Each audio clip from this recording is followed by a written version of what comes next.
Assalamualaikum warahmatullahi wabarakatuh.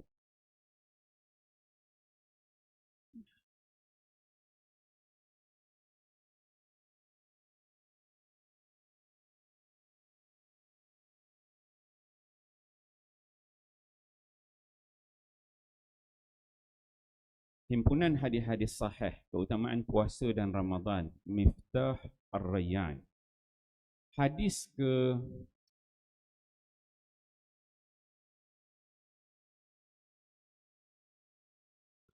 Hadis ke-8. An Abi Hurairah radhiyallahu anhu qala qala Rasulullah sallallahu alaihi wasallam lis-saimi farhatani yafrahuhuma idza aftara fariha wa idza laqiya rabbahu fariha bi saumihi, muttafaqun alaih, akhrajahu al-Bukhari fi sahihi. Daripada Abu Hurairah radhiyallahu anhu, beliau berkata, Rasulullah sallallahu alaihi wasallam bersabda, bagi orang yang berpuasa akan mendapat dua kegembiraan yang dia akan bergembira dengan kedua-duanya. Pertama, apabila berbuka dia bergembira, dan kedua, apabila berjumpa dengan Tuhannya dia bergembira disebabkan ganjaran ibadah puasanya itu. Pengajaran hadis. Semua manusia menginginkan kegembiraan, namun hanya sedikit sahaja yang mendapat kegembiraan yang sejati. Kebanyakan manusia terjerumus dalam kegembiraan palsu yang penghujungnya adalah kesengsaraan, kerana kegembiraan hakiki itu hanyalah daripada Allah Subhanahu wa taala. Justru Allah Subhanahu wa taala menjanjikan melalui lidah Rasulnya akan mengurniakan dua kegembiraan kepada orang yang berpuasa dengan mematuhi adab-adabnya dengan sempurna. An Abi Hurairah radhiyallahu anhu qala qala Rasulullah sallallahu alaihi wasallam salasatun la turaddu da'watuhum as-saimu hatta yuftir wal imamul adil wa da'watul mazlum yarfa'uha Allah fawqal ghamam wa tuftahu laha abwabas sama wa yaqulu rabb wa izzati wa jalali la ansurannaka walau ba'da hin, akhrajahu Tirmidzi fi sunani.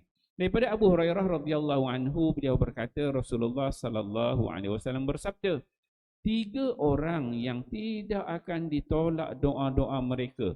Pertama, seorang yang berpuasa sehingga dia berbuka. Kedua, seorang imam pemerintah yang adil. Dan ketiga, doa orang yang dizalimi.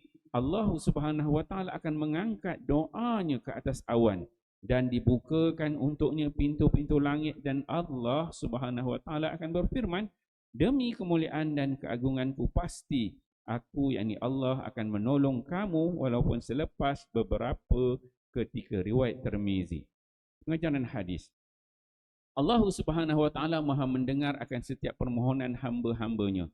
Banyak hadis lain yang menjelaskan bahawa doa-doa dalam bulan Ramadan akan diterima secara khusus. Tiada keraguan lagi dalam penyempurnaan perkara ini kerana Allah Subhanahu wa taala telah berjanji, dan janji itu disampaikan pula oleh seorang rasul yang benar.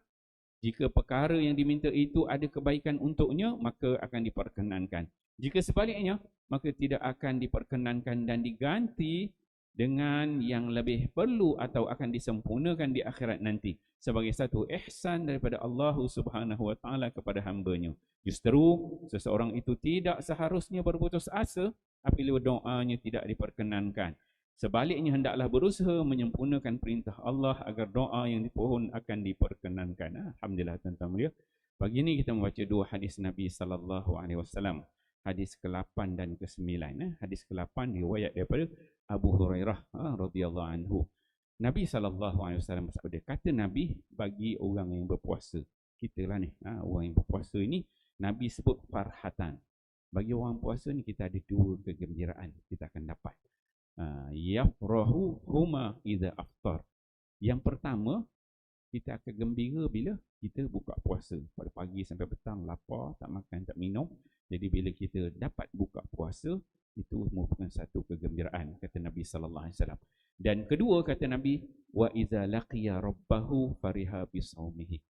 Dan apabila kita bertemu dengan Allah Subhanahu wa taala, kita akan bergembira dengan dengan puasa yang kita bawa bertemu dengan Allah SWT, disebabkan ganjaran-ganjaran yang diberikan oleh Allah kepada orang yang berpuasa. Itu ada dua kegembiraan.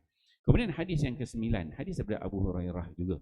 Nabi SAW bersabda, kata Nabi, tiga keadaan doa yang tidak ditolak oleh Allah Subhanahu Wa Taala. Yang pertama, as-saim hatta yuftir.